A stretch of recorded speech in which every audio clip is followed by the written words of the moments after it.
Road to Recovery a little different today. We decided to kind of sit down and talk through some ways that we've helped people through high-risk situations or triggers at the holidays.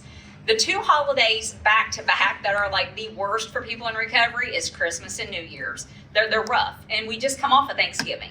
So it's really hard at this period of time for people that are in early recovery. So I'm going to pose the question to you guys because I know everyone in this circle has been contacted with this question, or someone has called you and said, hey, listen, Mallory, I'm struggling. I'm at my family's house and everybody's drunk. I don't know what to do. What would you tell me?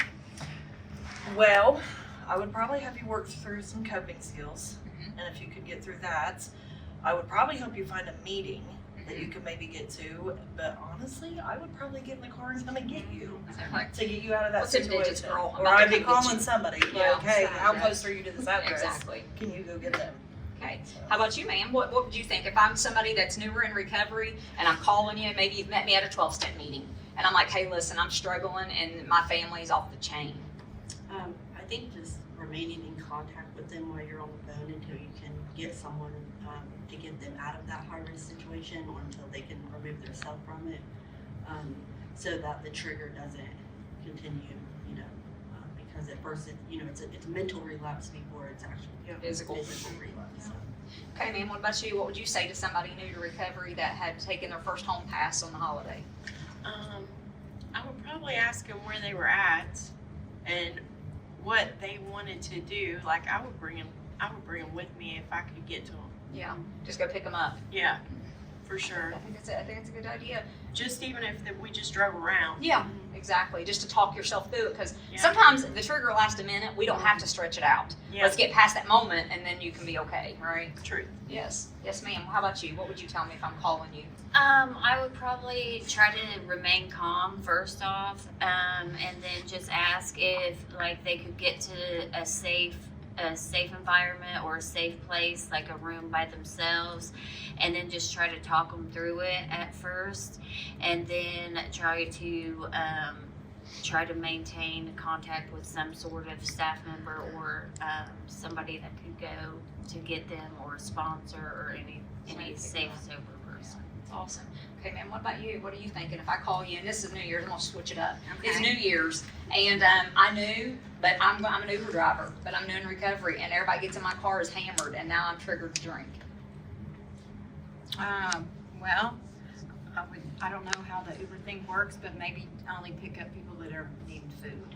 Or, you know what I mean? And just kind of like police who you let in your car. I get where they're coming from. You know what I mean? Yeah. And maybe use that as a, And I think that's totally cool too, because sometimes we bite off more than we can chew, and we think, okay, I've got 2 weeks sober, I can do all the things. yeah. And then it's like, yeah, guess what? Pump the brakes, baby. It's like, it's not working out, is it? Okay. What about you? What do you think?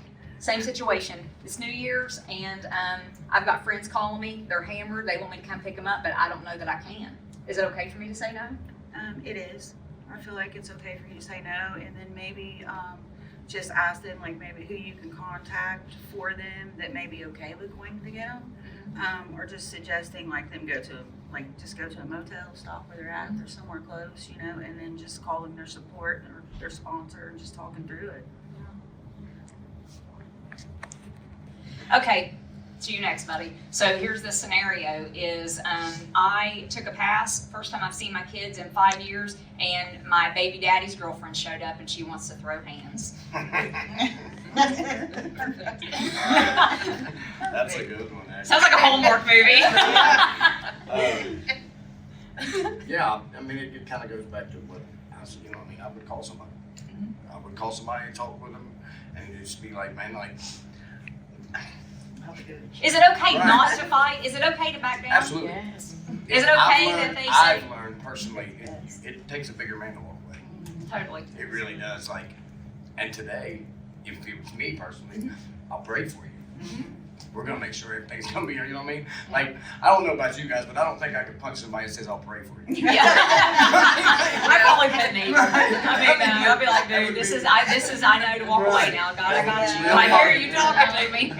Okay. So situation for you is, I wasn't able to purchase everything my kids wanted for Christmas, and I'm having like a mental breakdown because they're gonna be at my house in 20 minutes, and I only got them one gift apiece. How you talking me down? I would probably say that one gift, you know what I mean, probably means more than all the other gifts. You know what I mean? Like the price, it's not about the price, I don't feel like. I feel like it's about what you can do. And I think the kids see that too. And just trying to make that person understand, like, Yeah. they're making a bigger deal out of it than Yeah. the child will. Yeah. Yeah, that's hard though.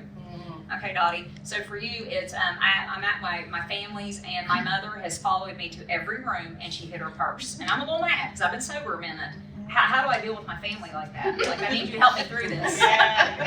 Yeah, one thing I have learned is that I taught my family how to treat me for a long time, you know what I'm saying? So, like, they have all the reason in the world, and if I understand that, you know what I'm saying, and I know that I'm not doing anything, they'll eventually stop doing that. Because that, you know what I'm saying, kind of, you know, happened to me, like, when I go around certain people, they, you know, put your purse up, I'm gonna shut the bedroom Yes. door, I'm gonna do all those things.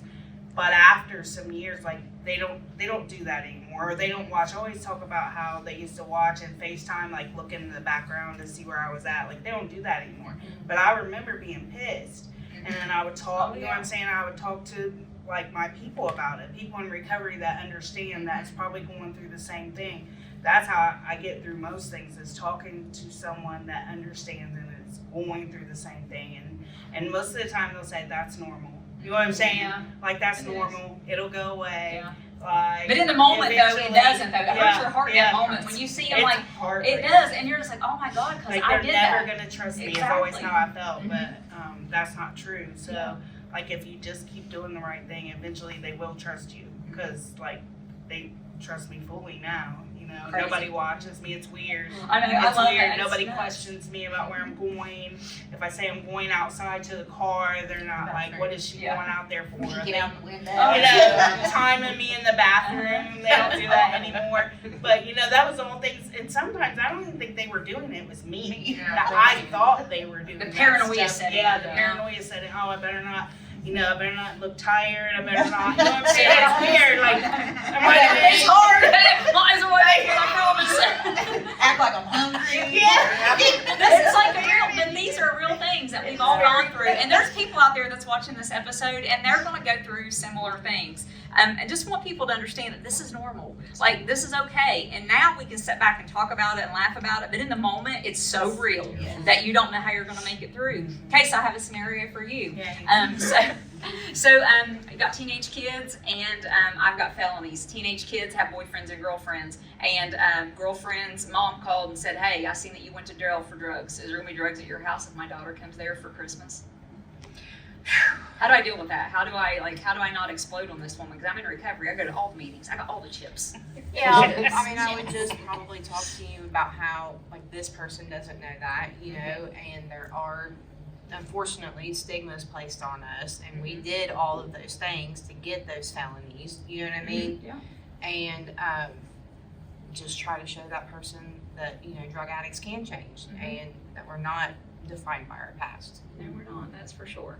Well, thanks for tuning in to this Lawrence County's Road to Recovery. Again, these are just some helpful hints and some things that people in recovery go through every day. If you watch somebody on social media and they act like their life is totally together, please know it's not. Because I bet you every person has went through at least one or two, maybe every one of these scenarios in the past. Just know that there are people out there that care, and if you keep talking about it, it will and can get better. Thank you from Lawrence County's Road to Recovery. Have a good evening.